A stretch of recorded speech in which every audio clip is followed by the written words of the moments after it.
Hola a todos, bienvenidos a este nuevo live de País Posible. Estamos hoy muy contentos porque tenemos una persona, un experto en el tema de los sistemas de salud, de la gerencia de la salud. Tenemos con nosotros a Jonathan García. Hola Jonathan, ¿cómo estás? Hola, ¿cómo está? ¿Cómo va todo? Pues muy bien, para las personas que no conocen a Jonathan, Jonathan ha estado, es, él es investigador senior en sistemas de salud de Harvard y usted se ha dedicado, si no estoy mal, se ha dedicado durante hartos años Ujú. al estudio pues, de la gerencia, por así decirlo, de la salud en distintos países y obviamente usted siendo colombiano, pues le interesa bastante el de Colombia, ¿no? Sí, tal cual. Ahorita, pues, en el Laboratorio de Innovación y Sistemas de Salud de Harvard, en donde estoy trabajando, lo que Ujú. hacemos es mirar cómo le va a los sistemas de salud del mundo, qué pueden mejorar, qué cosas de pronto podrían estar haciendo en orden de mejorar los servicios de salud. Entonces, pues, ha sido una experiencia muy chévere y, pues, por supuesto, me interesa mucho que en Colombia también tengamos los mejores cambios para que la gente esté muy bien atendida. Ah, bueno, Jonathan, y bueno, y usted como sabe, como usted bien sabe, eh, y como la gente que lo conoce lo ha leído usted es bastante viral, por así decirlo, en Twitter, precisamente con este tema de la reforma a la salud. Pues bueno, pues por eso es que lo queríamos nosotros traer acá, porque sabemos que es una persona preparada y que conoce muy bien del tema y que puede pues sacarnos de muchas dudas que de pronto no solamente lo que diga el gobierno, sino también lo que dice la oposición, porque muchas veces este tipo de polos, muchas veces sacan ese tipo, alguna desinformación o o una información que no es completamente correcta y pues para eso es que lo queremos tener aquí, para que nos pueda explicar un poquito lo que es la reforma a la salud. Entendemos que, que hoy todavía la reforma a la salud no ha sido publicada, el articulado todavía no ha sido eh, publicado, entonces no conocemos exacto qué es lo que qué es lo que se va a cambiar, pero pues tenemos unos esbozos, ¿no? Ujú. Eh, Esbozos que ya se hicieron en PowerPoint de Windows del 98, pero tenemos unos esbozos. Entonces, Jonathan, yo como para empezar le hago la pregunta como para iniciar, para calentar, y es simplemente, ¿cómo estamos actualmente, cómo está actualmente nuestro sistema de salud? ¿Y cuáles son los avances que de pronto se le pueden reconocer? Sí, pues a ver, lo que pasa es que el sistema de salud colombiano hay que verlo en un contexto del país como estamos también. Es decir, un sistema de salud no existe solo porque tiene un cierto modelo o una cierta estructura, sino es porque existe en un país particular, con una historia particular y con unas condiciones también socioeconómicas que hacen que el sistema de salud funcione de alguna manera. Si nosotros nos comparamos a sistemas de salud en Europa, pues muy probablemente vamos a encontrar que en muchos indicadores Colombia no está a esos niveles. Por ejemplo, el tema mortalidad materna es algo que el gobierno ha mencionado en muchas ocasiones y que evidentemente nosotros ocupamos uno de los últimos puestos cuando nos comparamos con países de la OCDE. Pero cuando uno va y mira, por ejemplo, el presupuesto per cápita que tiene Colombia versus el presupuesto per cápita que tiene Dinamarca, pues las diferencias son del orden de 20 veces menor en temas de los recursos disponibles. Entonces, cuando nosotros pensemos en cómo está Colombia frente al mundo, es importante tener en cuenta que Colombia pues también es un país que tiene unos recursos mucho más limitados que otros sistemas. Entonces yo por Ujú. lo menos trato de hacer como la mirada de cómo estamos frente a países que se parecen a nosotros. Y ahí Claro, yo creo que estamos muy bien. sí. Por ejemplo, pues el tema del aseguramiento es una de las cosas más importantes que requiere un sistema de salud y el hecho de que nosotros tengamos a 25 millones de personas que no pueden pagar un seguro de salud, pero que aún así están cubiertas por el sistema, eso es un logro que es muy difícil ver en otros países de contextos socioeconómicos similares al nuestro. Ahí pues yo creo que el avance es bastante significativo. Veíamos que en unas cifras que había sacado el Ministerio de Salud, veíamos eh, nuestra cobertura es prácticamente universal, es del 99,1%. Ujú. Eh, Obviamente que las personas, los críticos del sistema de salud van a decir, pero ¿qué importa que uno esté cubierto en salud si si los servicios de salud no se prestan? Es tan cierto eso?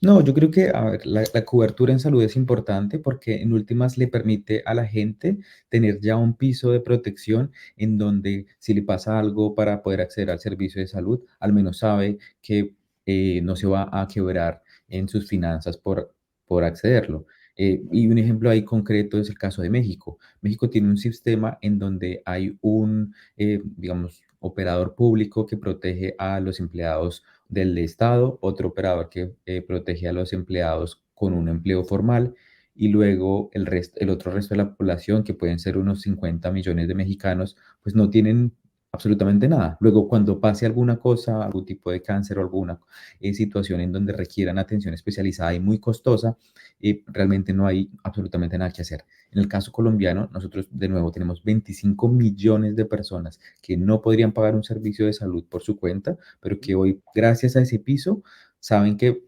cuando accedan al sistema de salud, pues van a tener esa protección. Entonces no es como solo el carnet realmente, sino es tener como la seguridad de que las finanzas de una familia que ya está empobrecida no va a ser peor cuando busque Claro. acceder al servicio. Y la otra cosa es que de todas maneras, hoy sí tenemos datos sobre que al régimen subsidiado se le prestan miles de cirugías, miles de consultas, miles de hospitalizaciones. Entonces, no es cierto que simplemente sea Sí. un carnet, porque hoy por hoy estamos viendo que en los diferentes hospitales del país se están haciendo cirugías y atenciones y procedimientos que activamente hacen que las personas que lo necesitan logren tener servicios de salud.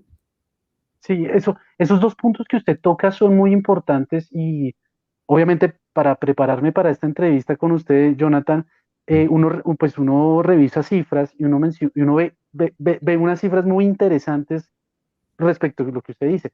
Una que me parece muy importante y es que uno lo puede llegar a decir de esta manera. Es como, usted le quitan una muela en Estados Unidos y usted queda endeudado de por vida. Usted aquí, usted tiene una operación de, qué sé yo, una apendicitis y pues no tiene que pagar el copago y ya está.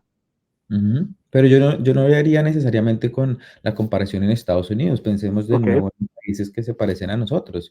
Ese tipo de Ujú. situaciones pueden ocurrir en Ecuador, en Perú, en Brasil, en Costa Rica, en situaciones en donde hay personas que tienen un seguro público, pero que también tienen que esperar semanas o meses para poder acceder a servicios de salud, que en Colombia muy probablemente pueden acudir en menor tiempo. Por ejemplo, en Costa Rica, que es un ejemplo que ahí se ha utilizado para decir, vámonos hacia allá, hacia un modelo Ujú. costarricense donde hay solo una caja y no hay privados, pues lo cierto es que también hay una muy buena parte de la población que tiene un seguro privado aparte porque pues tiene la necesidad de también tener una atención mucho más rápida que el seguro público no puede ofrecer. En el caso de Brasil, al menos 20% de la población tiene un seguro privado que les permite acceder a procedimientos y servicios más rápido de lo que puede ofrecer el público. Entonces, al final, pues, no es solamente como en Estados Unidos, sino incluso en Colombia, que vemos que si alguien no tiene un seguro o algo así, pues queda desprotegido financieramente y lo que tiene es solamente en la parte pública que no necesariamente ofrece todo lo que quisiera ofrecer. Bien, y Jonathan, siguiendo con esta pregunta de lo que tenemos actualmente, también Ujú, uno ve otros datos que también lo saca el mismo Ministerio de Salud, y es el tema de la tasa de tutelas ujú. para pedir el servicio de salud respecto al número de servicios. Y corríjame si estoy mal, pero según tengo entendido, porque no tengo las cifras acá, pero Ujú. la cifra es que las tutelas son simplemente el 0,5% de todos los servicios de salud que se prestan. Es decir, es como las personas o el mito que se ha creado es que la salud solamente se presta aquí en Colombia a punta de tutela, pero según los datos no es así. Sí, yo creo que es importante ver las tutelas también en el total, porque esa es la forma en la cual nosotros también podemos saber si estamos haciendo las cosas bien o mal, que esa es la idea de Ujú. del informe de tutelas, no es simplemente Ok. decir hay miles de tutelas, sino miremos por qué se están poniendo, en dónde se están poniendo, Ajá. contra quién, y miremos entonces qué es lo que hay que hacer para corregir. Ese era el sentido de la Corte Constitucional al pedirle al Ministerio de Salud que año tras año haga una investigación sobre las Claro. tutelas. Entonces, lo que sabemos de las tutelas, por ejemplo, es uno, que no todas se interponen en contra de las EPS, el 77% son contra las EPS y tiene sentido porque pues, la Ujú. mayoría estamos Claro. vinculados a EPS, pero también hay tutelas en contra, por ejemplo, de regímenes de excepción como las Fuerzas Armadas, la policía Ah, o los ok, ministerios interesante. que no tienen EPS y aún así también hay unos problemas grandes de atención. Entonces, cuando miremos tutelas hay que ver el detalle, dónde, por qué se están interponiendo. Por ejemplo, hoy la mayoría son por demoras en la atención de servicios. Eh, Sí. Eso, pues digamos, es algo que desafortunadamente no solamente pasa en Colombia, sino en el Reino Unido, en España, en Canadá, países que no tienen tampoco un intermediario privado, pero aún así tienen unos problemas de tiempos de Claro. espera bastante grandes. Pero entonces, Jonathan, eso me parece muy interesante lo que usted dice. Es decir, si el 77 fueron de EPS, el 23% es de los regímenes especiales de salud, es de los militares, magisterio, policía. Hay una mezcla de todo. También están, por Ok. ejemplo, la USPEC, que son los que administran la salud de las personas privadas de la libertad. También están, por ejemplo, las IPS. Hay usuarios que ponen tutelas en contra de hospitales y clínicas también. Hay casos, por ejemplo, contra gobernaciones y secretarías de salud. Mm, Entonces, realmente, pues los problemas están en muchos sectores y lo que tenemos que sí, hacer es ver cómo los solucionamos. Pero ya cuando miramos cuál es el porcentaje de esos problemas frente a los servicios, ahí es donde pues usted tiene una cifra que realmente sí es por ese lado, menos del 0,5% si uno lo compara con más o menos 300 millones de actividades en salud que se pueden hacer cada año, pero si lo hacemos con personas, de todas maneras sigue siendo muy bajo. Se atienden más o menos 30 millones de personas al año. Y ajá, pues si miramos a 140.000 tutelas al año, pues realmente seguimos sí, hablando de un porcentaje muy pequeño. muy pequeño. Y otra, otra, bueno, ya como pasando, porque nos estamos quedando mucho en lo que tenemos, Sí. pero para terminar, la pregunta es, si usted pudiera cambiarle algo, una cosa al sistema de salud colombiano actual, ¿qué sería? Mire, yo creo que lo más importante ahorita es movernos hacia un sistema de calidad. Y eso es clave porque normalmente los sistemas de salud tienen esas transiciones. Primero, lo más difícil es organizar la plata y recogerla. Ujú, Eso ya lo tenemos con la Ley 100 y con la creación de un fondo que ahora ya es la ADRES. Luego lo ujú, que sigue es garantizar que haya una oferta de servicios, entonces que hayan hospitales y clínicas. Hoy tenemos una buena oferta, aunque la mayoría es privada, y yo sí creo que debió ser un poquito más la pública. Pero lo que no tenemos es calidad y eso es un gran problema, porque lo que hacemos es que ujú. pagamos, pero no importa si al usuario le fue bien o le fue mal o se siente bien atendido. No sabemos si, por ejemplo, ese servicio que se está haciendo está buscando que la persona se recupere más rápido. No hay como esos premios dentro del sistema de pago que haga que nosotros tengamos un sistema que busque mayor calidad. Y eso sí está pasando en países de Europa, en países de Asia, en donde le están apuntando a que la plata que se pone en salud tiene que ser plata que se vea reflejada en una mejor atención y en unos mejores resultados en salud. Entonces yo creo, si yo pudiera hacer algunos cambios, me iría es para allá, teniendo en cuenta que ya logramos muchas cosas que países similares al nuestro pues todavía están en camino de lograr. Ah, bueno, listo, Jonathan. El tema es como calidad, es como mejorar la calidad.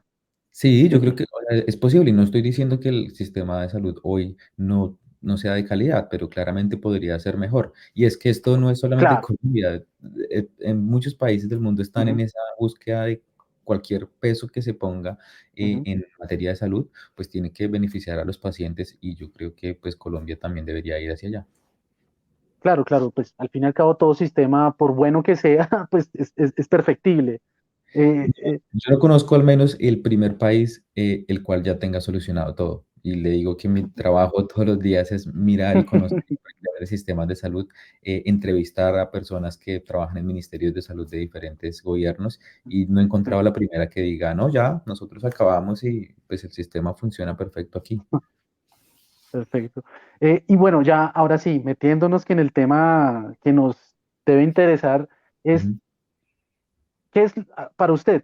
Te quiero decir de una manera muy corta y que las personas, cuando uno quiera saber de qué trata la reforma en la salud, ¿usted qué podría decir en unos 3 minutos? ¿Qué es lo que se quiere reformar o este gobierno quiere reformar?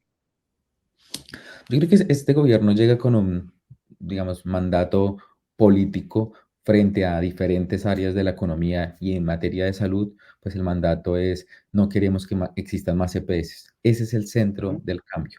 Ahora, una cosa es que digan que no quieren más EPS y otra cosa es que le agreguen otro tipo de beneficios. Entonces, por ejemplo, que no haya más EPS para que mejore la atención rural, que no haya más EPS ujú, para que paguen más a los trabajadores de la salud. Pero en mi opinión y mi lectura no es hagamos una reforma para mejorarle la salud a las personas, porque eso equivaldría a coger lo bueno y mantenerlo y lo malo arreglarlo, sino es ujú. hagamos una reforma que acabe las EPS porque Sí. creemos que es el lío y ya. Y eso es como creería yo que podría describir esta reforma. Una reforma para acabar las EPS, eso es así de sencillo. Ujú. Y entonces ahí le hago una pregunta precisamente sobre las EPS, y es, Ujú. ¿las EPS qué son? ¿Son simplemente unos intermediarios de unos dineros de que cogen el dinero de ADRES y se lo reparten a los a las IPS? ¿O qué más hacen las EPS? ¿Son tan sencillas de quitar y ya? Pues digamos que las EPS cumplen una función que es importante dentro de un sistema de salud. Si lo simplificamos mucho, un sistema de salud tiene tres grandes cosas que hacer. Una es recoger dinero, porque sin dinero no se puede pagar nada. Entonces, esa es una función importante. La segunda es coger ese dinero y administrarlo entre los diferentes prestadores, que esa es la tercera, que son los que proveen los servicios de salud. Entonces, no importa si existen EPS o no EPS, en cualquier sistema de salud que usted mire, hay alguien que está haciendo alguna de las tres. Y eso es importante porque no importa si nosotros eliminamos a las EPS, alguien Ujú. tendrá que organizar o que tendrá que gestionar. Porque ¿qué pasa si no existiera esa gestión?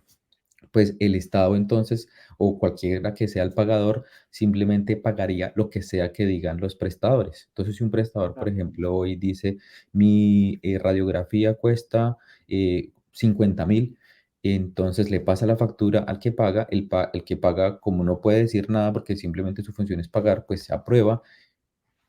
Nada va a detener que el prestador mañana diga, no, ya no vale 40, sino 50, sino 80, sino 200.000. Tiene que haber Ajá. un protagonista que organice un poco ese sistema para que quien paga esté utilizando los recursos efectivamente y que para quien presta los servicios pues reciba los recursos justos a partir del servicio que presta. Entonces, cuando nosotros decimos vamos a eliminar las EPS, pues sí, pues puede que se eliminen, pero alguien tendrá que hacer esa organización y si esa organización no se cumple, pues entonces vamos a tener un sistema de salud ineficiente que va a malgastar los recursos que podrían servir para atender a la población en cualquier otro tipo de cosas que no valen la pena. Sí, y usted toca el punto, creo que es el punto que también a mí me importa mucho explorar, y es el pago directo a prestadores por evento. Lo que tengo entendido es que el desarrollo, o lo que actualmente nuestro sistema de salud lo que hace es un subsidio a la demanda, pero aquí lo que se está haciendo o lo que se va a cambiar es un subsidio a la oferta, y esto se hace con un pago directo a prestadores por evento. Es decir, eh, cuando sucede esto, pero usted me corregirá, cuando sucede esto, no existe un doliente en el sentido de que no hay una persona que diga, oiga, párele un segundo que esto está muy caro, no podemos hacer esto porque esto está muy caro, y si accedemos a pagar este tipo de cosas, pues simplemente se nos va la plata, porque la plata es escasa. No Ujú. sé si estoy en lo correcto. Sí y no. Por ejemplo, Ok. cuando nosotros hablamos de subsidio a la demanda, lo que estamos diciendo es, permítanos a nosotros organizar los recursos de la salud y nosotros le pagamos a nombre de los ciudadanos unos recursos para que lo atiendan o por lo menos para que tenga la protección del sistema de salud. Lo que ocurre con el subsidio a la oferta más bien es que en vez de darle esa plata a los, digamos, a los aseguradores, pues se le da la plata al prestador de servicios de una forma, digamos, permanente, que no se preocupe por el volumen. Entonces eso ocurre con los presupuestos fijos para un prestador de servicios de salud. Se coge un hospital y se le dice, mire, este es su presupuesto para todo el año y no importa cuántas actividades usted haga, pues usted sabe que tiene su presupuesto y ya. Eso, digamos, es bueno en la medida en que, y eso es lo que dicen quienes apoyan la reforma, que los hospitales ya no se van a preocupar por tener que facturar mucho y buscar el negocio y buscar que, mejor dicho, la gente le llegue para poder tener recursos, sino que de entrada cada año pues tiene una plática y pues esa plata digamos que le funciona. ¿Dónde está el asunto? Que ahí es donde aparecen las ineficiencias. Ambas cosas son ineficientes, de hecho.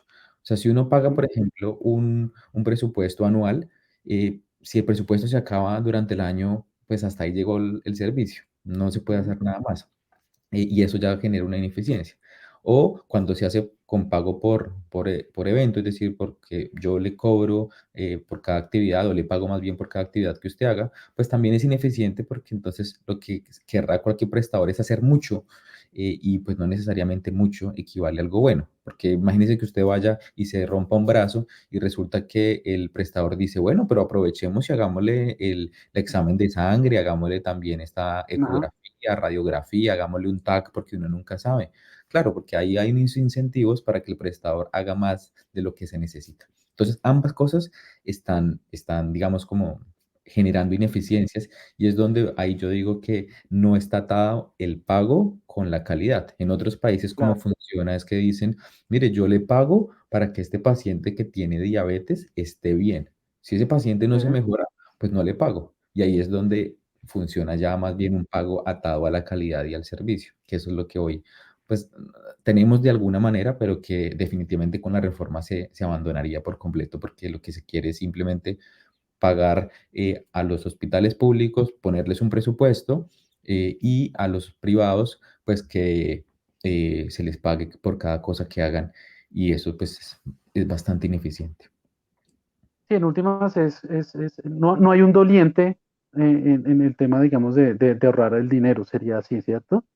Sí, claro, y entonces a eso le agregamos que no hay un actor que se preocupe por que ese tipo digamos, rubros se aumente desordenadamente. Hoy las EPS lo tienen que hacer porque las EPS reciben una plata por cada afiliado y tienen un presupuesto con esa plata y no pueden pasarse porque si no ya se empiezan a perder. Entonces, de alguna manera también controlan a los prestadores o hacen, digamos, contratos en donde ellos dicen, mire, yo le pago esto por tanta volumen, o sea, como que encuentran soluciones para que con una poca plata que existe se pueda hacer lo más posible. Sin ese rol, pues lo que va a pasar es que los prestadores van a hacer de todo y eso Ujú, pues no es eficiente y fuera de eso pues también podría alargar las listas de espera de muchas actuaciones porque usted tendría la máquina de rayos X claro. funcionando Está 24 para cobrar, cobrar y cobrar y eso no es razonable. claro. Y Jonathan, bueno, pues lo deja usted medio preocupado por lo que pues parece que quiere hacer el gobierno con esta reforma a la salud, pero como para ser justos, ¿es posible usted encontrar algo positivo en esta reforma? Sí, yo creo que hay varias cosas que son positivas. Digamos, lo que yo creería es que lo positivo se pone en riesgo por lo negativo. Y me explico por lo siguiente. Ok, Una de las cosas en las que yo creo que todo el mundo está de acuerdo en materia de actores del sistema de salud es que hay que mejorar el sistema de información.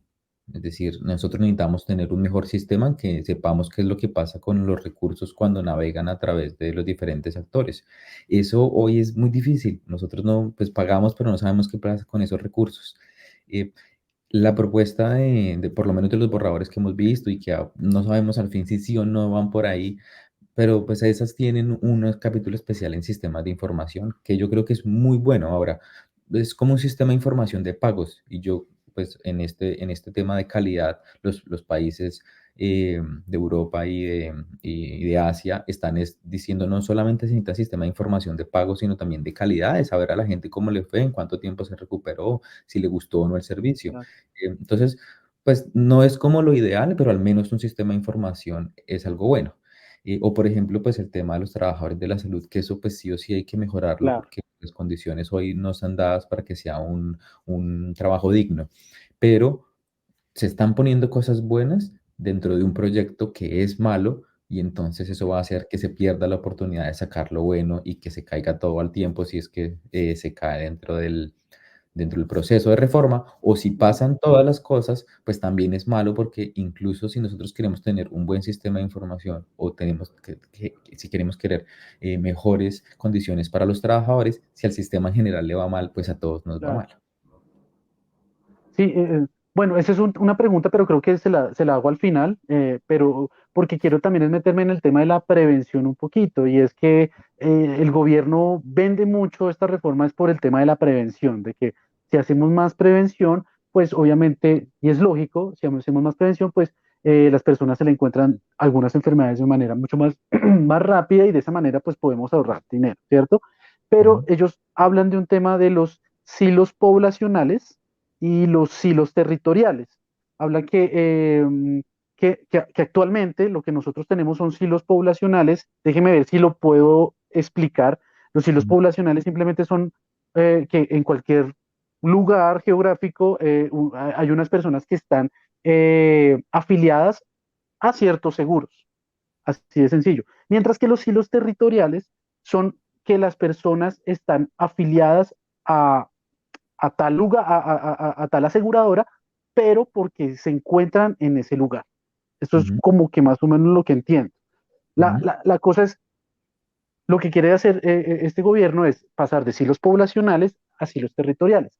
Mi pregunta, partiendo del desconocimiento y creo que de muchas personas que de pronto no hayan escuchado estos términos, es ¿cuál es la diferencia primero entre estos dos y cuáles son esos puntos positivos y negativos frente tanto a la prevención como, digamos, al sistema en general como un todo? Sí, yo creo que hay cosas interesantes que muestran también los problemas que tenemos del sistema actual en su estructura. Yo personalmente creo que el sistema actual como está, claramente no beneficia la parte de salud pública y de prevención, pero eso es por el diseño del sistema. Entonces, digamos un ejemplo muy básico.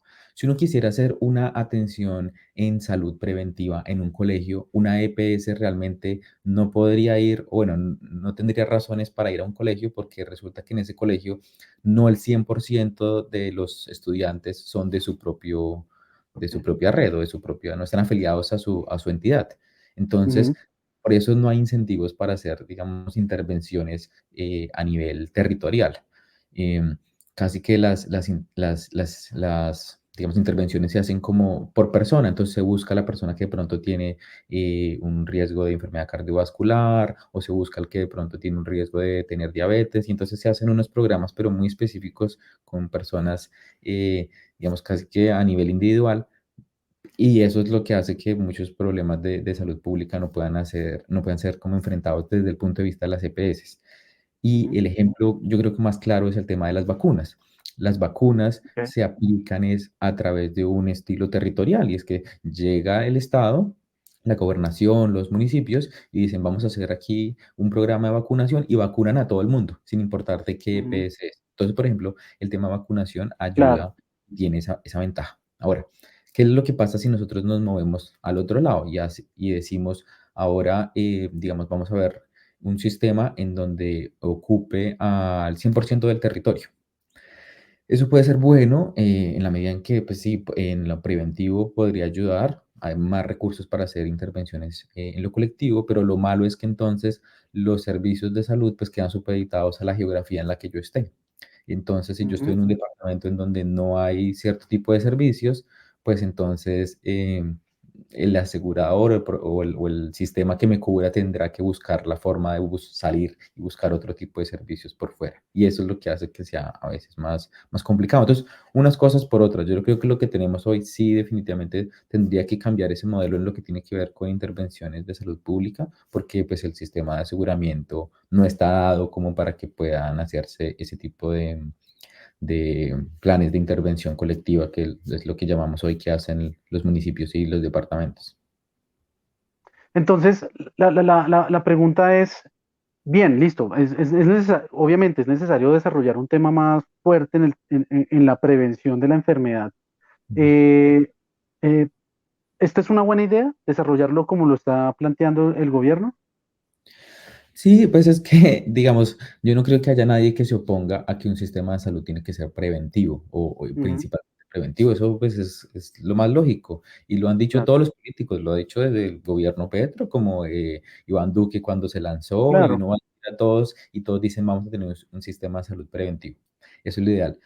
Lo que sí es importante es que nosotros tengamos los pies en la tierra y sepamos cuáles son los límites de una estructura específica del sistema de salud frente a una verdadera prevención de la salud y las enfermedades. Por ejemplo, en Costa Rica, volviendo a traer el ejemplo de un comparativo que se ha hecho, en Costa Rica tienen equipos extramurales que van y atienden a las personas, pero por ejemplo, una persona que dirige esos grupos me contaba que, pues primero la atención no es tan frecuente como pareciera, es decir, ellos pueden hacer máximo 3 visitas al año, entonces Ujú, tampoco es como que vayan cada sí, 15 días y golpeen y digan, listo, aquí está su equipo de profesionales y trabajadores de la salud, porque no da para eso y ellos, digamos que tienen el mejor sistema de esos equipos hoy por hoy en nuestra región. Y otra cosa que decían era, mire, nosotros llevamos 10 años en este programa y lo que ha pasado es que la diabetes ha subido, pero pues obviamente no es porque el programa esté generando que las personas lleguen a la diabetes, sino es más bien es porque esos programas son buenos en la medida en que identifican personas que puedan estar en riesgo. Y eso está muy bien, nosotros necesitamos identificarlas, pero eso no significa que esté previniendo los casos de diabetes, los está identificando y eso es bueno porque así pues las ok. personas pueden llegar a una situación en donde las atiendan específicamente para que no lleguen a ese punto, pero digamos, no es porque el hecho de que tengamos un gran número de profesionales y trabajadores de la salud en los territorios es que las personas van a dejar de tener un riesgo cardiovascular o un riesgo de diabetes o de enfermedad renal crónica, que muchas de esas condiciones están dadas por factores como el empleo, el sector en donde yo vivo, la comida que Ujú, consumo diariamente. Entonces, ayuda en ciertas cosas, pero no es la panacea que se quiere vender, como que si tenemos estos equipos, entonces ya en 2 años, 3 años tendremos menos casos de enfermedades cardiovasculares o menos casos de enfermedades genéticas, no sé, por ujú. ahí no es la cosa. Bueno, Jonathan, una penúltima pregunta. Un grave problema que también tenemos aquí en Colombia es la falta o la poca oferta de salud que se tiene. Poca oferta en el sentido no solamente de las IPS, sino también de los mismos profesionales de la salud, médicos, enfermeros. Ujú. Eh, ¿Se está resolviendo algo con esta reforma? Y si no, ¿cómo usted cree que podamos? Porque creo que ese es uno de los problemas también vitales aquí en Colombia, y es que, pues, como hay poca oferta, como hay pocos profesionales, pues los lugares bastante apartados, pues no tienen profesionales de la salud. Ujú. Y es que no es un problema de Colombia solamente, de nuevo es que aquí Ok. nosotros tenemos que pensar que los sistemas de salud en general tienen problemas y todos hay que buscarles una solución.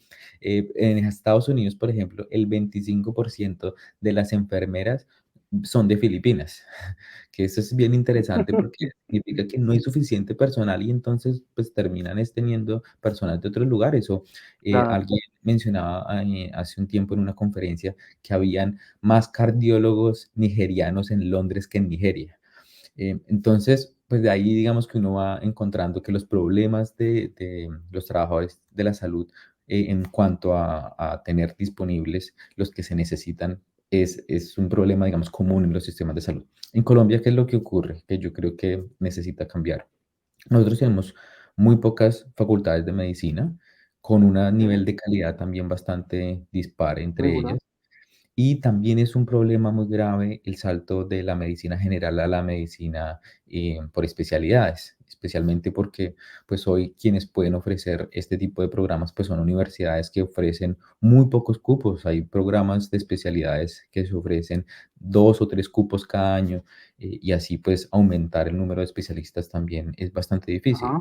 Entonces, esos problemas, por ejemplo, que hoy por hoy Es un, sabemos es un gremio bastante cerrado, como que es un gremio cerrado y pues de todas maneras en todos los países ocurre igual, es una sí. pirámide, no todo el mundo decide ser especialista necesariamente, pero en Colombia tenemos la particularidad de que es especialmente difícil porque el proceso que existe para poder llegar a las residencias médicas es también muy difícil, los cupos son muy Ujú. limitados.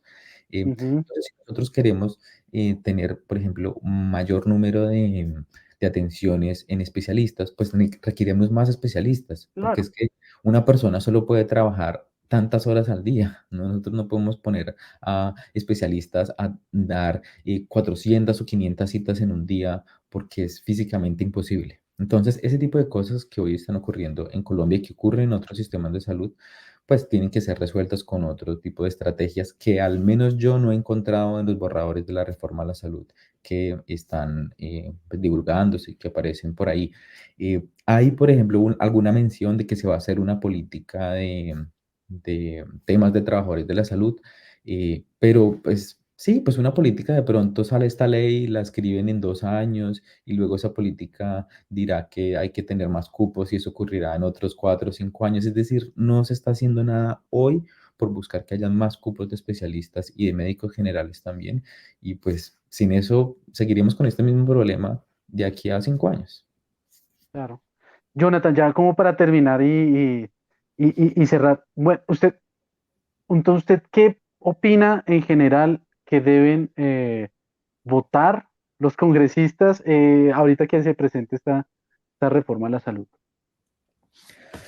Pues, a ver, yo lo que creo es que habría que ver qué tanto de la reforma tiene un impacto positivo en la población y pues los congresistas lo que tendrán que hacer es discernir entre qué cosas pueden afectar el derecho a la salud, porque genera un cambio que es ineficiente para los recursos, que no resuelve los problemas de las Ujú, demoras, todo lo que realmente no tiene ningún valor agregado de lo que tenemos hoy, pues son cosas que deberían salir de la ley y las cosas que sí encuentren que son positivas, pues yo sí creo que vale la pena mantenerlas ahí.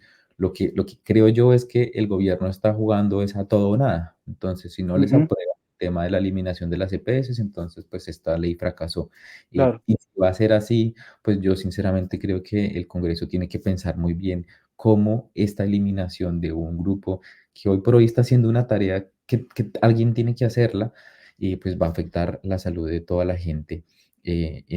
Y además que estamos pensando es que no es como un grupo de gente, no, es toda la gente, porque somos 50 Ujú, millones de colombianos que mal que bien en algún momento tendremos que recurrir al sistema de salud. Entonces, pues ojalá esperaría uno que los congresistas hagan un trabajo juicioso, que investiguen un poco sobre cuáles son los efectos de este tipo de cambios en la operación de hoy del sistema de salud y que al final pues decidan si ese tipo de reformas va a mejorar el sistema de salud que tenemos hoy o si por el contrario lo pone en riesgo. No tiene sentido que nosotros hagamos una gran inversión porque son billones de pesos que se requiere para crear estos fondos, consejos, claro. centros de atención primaria, para terminar en lo mismo que tenemos hoy. No vale la pena. Eh, Bueno, Jonathan, yo tengo que hacer una pequeña confesión. Una confesión, no, más bien obviamente esto es simplemente algo que me sucedió a mí, que eso no tiene que ver con que pues el particular no crea la regla, pero creo que también es importante Mm, compartirlo. Yo estuve muy enfermo hace unos 4 o 5 meses, me dio una neumonía muy fuerte, me hospitalizaron durante 15 días. Yo no tengo prepagada, la verdad, yo tengo pues la EPS, esa es y para de contar. Eh, pues mire que a mí no me costó nada. A mí durante 15 días me hicieron una operación y todo, tuve un tubo en el pecho durante 4 días, un dolor impresionante, pero pues quiero decir, me dolió, pero no me mm, dolió el bolsillo.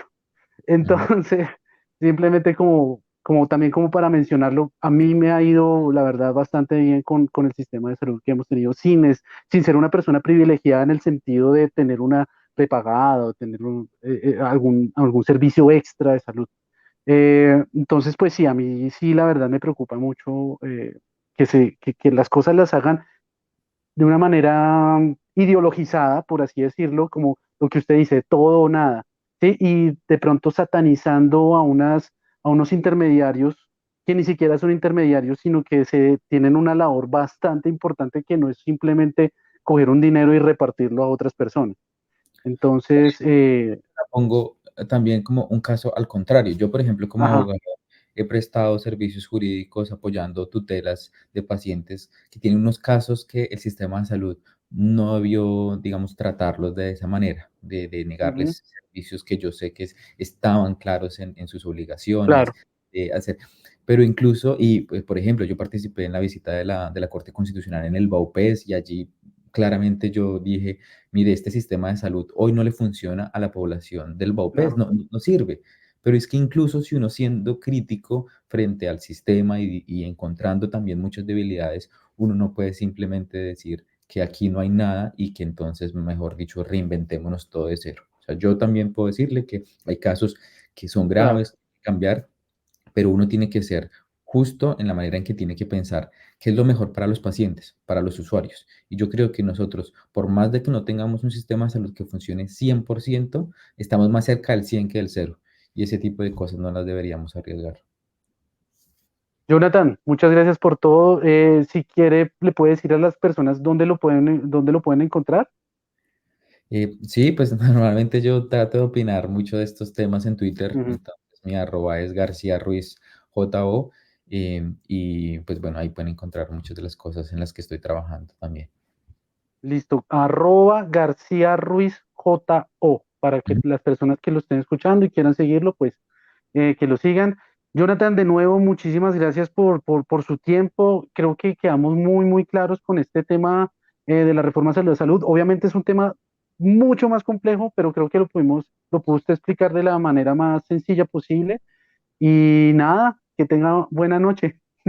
No, muchas gracias a ustedes y qué bueno que podamos seguir manteniendo estas conversaciones para aprender también del sistema de salud, que yo creo que eso está haciendo que Ujú. muchas personas sean más Claro, conscientes de lo que tenemos y que pues claro. podamos seguir avanzando. Un abrazo. Bueno, Jonathan, chao, que esté muy bien. Gracias.